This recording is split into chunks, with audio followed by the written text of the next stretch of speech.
આજે આપણે પાણીપુરી બનાવવાના છીએ। તેની સાથે તીખું પાણી અને મીઠું પાણી પણ બનાવવાના છીએ। પાણીપુરી બધાની ફેવરેટ જ હોય છે, તો ચાલો કેવી રીતે બનાવવી એ જોઈ લઈએ। તેના માટે પહેલાં આપણે મીઠું પાણી બનાવી લઈએ। 1 કપ ખજૂર લઈ લીધો છે, તેમાંથી બીજ કાઢી લીધા છે। તેની સાથે 1 કપ પાણી નાખવાનું છે અને 1/4 કપ જેટલી આંબલી નાખવાની છે। તેને આપણે ઢાંકીને બાફી લેવાનું છે। ત્યાં સુધીમાં ચણા પણ મેં રાતના પલાળી દીધા હતા, તો એને બાફી લઈએ। તેની સાથે સ્વાદ પ્રમાણે મીઠું એડ કર્યું છે અને ચણા ડૂબે તેટલું પાણી નાખીને 2 થી 3 સીટી કરી લેવાની છે। હવે આપણો ખજૂર અને આંબલી પણ બફાઈ ગઈ છે, તો તેમાં આપણે થોડું પાણી એડ કરીને આ રીતે પેસ્ટ બનાવી લઈએ ને હવે એ પેસ્ટને આપણે ગાળી લેવાની છે। આ રીતે બધો પલ્પ આપણો ગળાઈ ગયો છે અને ઉપરથી આપણે અડધો કપ પાણી એડ કર્યું છે। પછી તેમાં સ્વાદ પ્રમાણે મીઠું એડ કરી દેવાનું, અડધી ચમચી જેટલો કાળા મરીનો પાવડર, અડધી ચમચી જેટલો લાલ મરચું પાવડર, અડધી ચમચી જેટલો સંચળ પાવડર, અડધી ચમચી સૂંઠ પાવડર, અડધી ચમચી જેટલો ધાણા જીરુંનો પાવડર અને 2 ચમચી જેટલો ગોળ એડ કરવાનો છે। આંબલી એડ કરી છે એટલે ગોળ એડ કરવો જરૂરી છે। હવે આ બધું આપણે સારી રીતે ઉકાળી લેવાનું છે। એને 4 થી 5 મિનિટ ઉકાળશું, ત્યાં સુધીમાં આપણી ચટણી પણ ઠીક થઈ જશે અને આપણું મીઠું પાણી તૈયાર થઈ જશે। હવે આપણે તેને ઠંડુ કરવા મૂકી દઈએ। હવે આપણે તીખું પાણી બનાવી લઈએ, તો એના માટે 1 કપ ફ્રેશ પુદીનો ધોઈને સાફ કરીને લઈ લેવાનો, અડધો કપ જેટલા લીલા ધાણા એડ કરવાના છે। તેની સાથે તેની ડાળખી પણ એડ કરી દઈએ। 2 લીલા મરચાં એડ કર્યા છે, તીખું તમે વધારે ઓછું એડ કરી શકો છો। હવે થોડો એવો આદુનો ટુકડો એડ કરી દેવાનો અને થોડું પાણી નાખીને આપણે તેની પેસ્ટ બનાવી લઈએ। હવે આ પેસ્ટને મેં ગાળી નથી, તમારે ગાળવી હોય તો ગાળી શકો છો।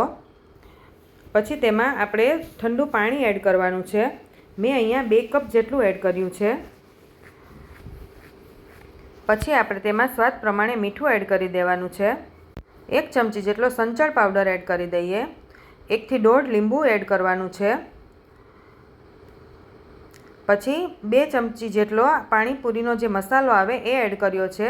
તમારી પાસે પાણીપુરીનો મસાલો ન હોય તો ચાટ મસાલો પણ એડ કરી શકો છો। હવે આ બધું સારી રીતે મિક્સ કરી લઈએ અને આ પાણીને પણ ફ્રીઝમાં ઠંડુ થવા મૂકી દેવાનું છે। હવે અહીંયા મેં 4 થી 5 બાફેલા બટેકા લીધા છે, તેને આ રીતે આપણે મેશ કરી લેવાના છે। પછી જે ચણા બાફીને રાખ્યા હતા એ એડ કરી દઈએ। ચણા તમને પસંદ હોય એટલા એડ કરી દેવાના।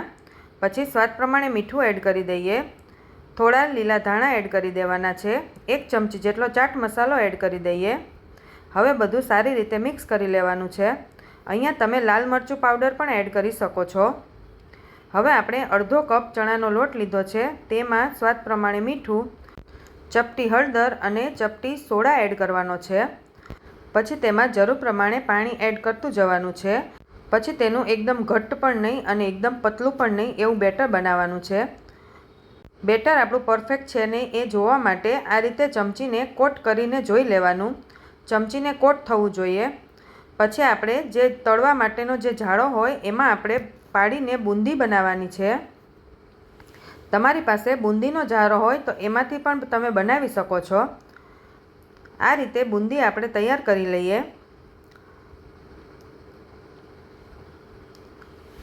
તો બૂંદીને આપણે થોડી ગોલ્ડન બ્રાઉન થાય ત્યાં સુધી આપણે તળી લેવાની છે। તો બૂંદી પણ આપણી તળાઈ ગઈ છે, તો તેને આપણે પ્લેટમાં લઈ લઈએ। તો હવે આપણે બધું તૈયાર કરી લીધું છે અને બૂંદીને આપણે જોઈએ એ પ્રમાણે એડ કરી દીધી છે। તો તૈયાર થઈ ગઈ છે આપણી પાણીપુરી।